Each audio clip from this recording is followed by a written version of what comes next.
लिया से तहरीक इंसाफ एमपीए सरदार शहाबुद्दीन कहते हैं कि अगर हमें इज्जत ना दी गई तो ना पार्टी रहेगी, ना हुकूमत रहेगी और ना ये ब्यूरोक्रेसी रहेगी। और इसी तनबीह के साथ उन्होंने तहरीक इंसाफ पंजाब के अंदर फॉरवर्ड ब्लॉक के मुतालिक इंकशाफ कर दिया। इस फॉरवर्ड ब्लॉक में जनूबी और वस्ती पंजाब के 20 एमपीएज हैं और इनका इल्जाम है कि वजीर आला पंजाब ने सूबे के अंदर आला सतही ब्यूरोक्रेसी में बेशुमार तकर्रियों तबादले किए हैं, लेकिन किसी में भी इन्हें एतमाद में नहीं लिया गया। कई टीवी चैनलों ने और अखबारात ने यहाँ तक खबरें चलाई हैं कि पंजाब में वजीर आला उस्मान बुज़दार को इन हाउस तब्दीली के जरिए हटाकर स्पीकर पंजाब असम्बली चौधरी परवेज इलाही को वजीर आला पंजाब बनाने की तैयारियां मुकम्मल हो चुकी हैं। लेकिन जनूबी पंजाब से ताल्लुक रखने वाले तहरीक इंसाफ रहनुमा सरदार शहाबुद्दीन ने वाज़ेह तौर पर कहा है कि अगर किसी तरफ से भी उस्मान बुज़दार को हटाने की बात की गई तो इनका ग्रुप वजीर आला पंजाब के साथ खड़ा होगा। उन्होंने कहा कि ये ग्रुप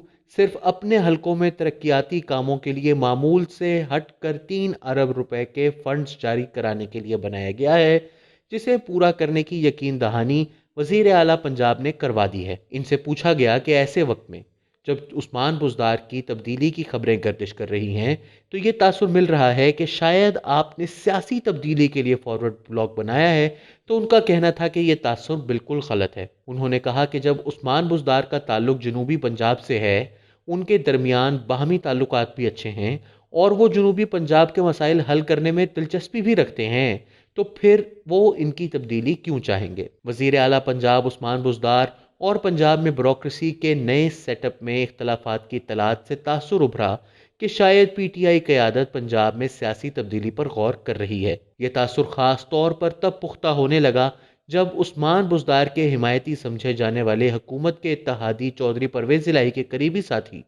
कामिल अली आगा ने पंजाब में वजीर आला की तब्दीली का बयान दिया। इसके अलावा चौधरी परवेज़ इलाही भी टॉक शोज में ये कह चुके हैं कि उस्मान बुज़दार की कारकर्दगी से अगर अवाम खुश नहीं तो वो उनका कहां तक साथ दे सकते हैं। हैरत अंगेज बात यह है कि अब से चंद माह कबल तक मुस्लिम लीग नवाज के अंदर एक फॉरवर्ड ब्लॉक बन रहा था और इसमें करीब 20 लोग शामिल हो चुके थे। अब सूरत हाल यकायक ऐसी बन गई है कि मुस्लिम लीग का फॉरवर्ड ब्लॉक तो सामने आया नहीं, उल्टा तहरीक इंसाफ के अंदर फॉरवर्ड ब्लॉक बन चुका है और वो अभी तक वजीर आला की तब्दीली की हिमायत में कुछ नहीं कह रहा। लेकिन सवाल ये है कि अगर मुतालबात ही मनवाना थे तो इस काम के लिए फॉरवर्ड ब्लॉक बनाने की क्या ज़रूरत थी। ये सब कुछ अचानक मुस्लिम लीग नवाज के आर्मी एक्ट में तरमीम की गैर मशरूत हिमायत के बाद होना और भी ज़्यादा मानी खेज है। मुबस्सरीन पहले ही कह रहे हैं कि हुकूमत के पास महज 3 से 4 माह हैं। अब से चंद रोज़ पहले उन्होंने सोशल मीडिया इन्फ्लुएंसर से मुलाकात के दौरान भी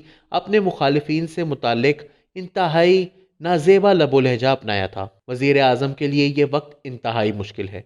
उन्हें हर कदम फूंक फूंक कर रखना होगा क्योंकि मुल्क की बेहतरी के लिए उनका जो भी प्रोग्राम है वो 3 माह में पूरा नहीं हो सकता। इन्हें अपने प्रोग्राम पर अमल दरामद के लिए अपनी टर्म पूरी करना होगी और इसके लिए इन्हें मुखालिफिन पर इल्ज़ामात लगाने के बजाय, जैसे कि उन्होंने सोशल मीडिया इन्फ्लुएंसर से मुलाकात के दौरान लगाए, मईशत की बहाली पर तवज्जो देनी होगी ताकि हिज़्ब इख्तलाफ के साथ इनके ताल्लुकात भी ठीक रहें और वर्ल्ड इकोनॉमिक फोरम जैसे फोरम्स पर भी इनकी सिफारशात और ख्यालात को संजीदगी से देखा जाए।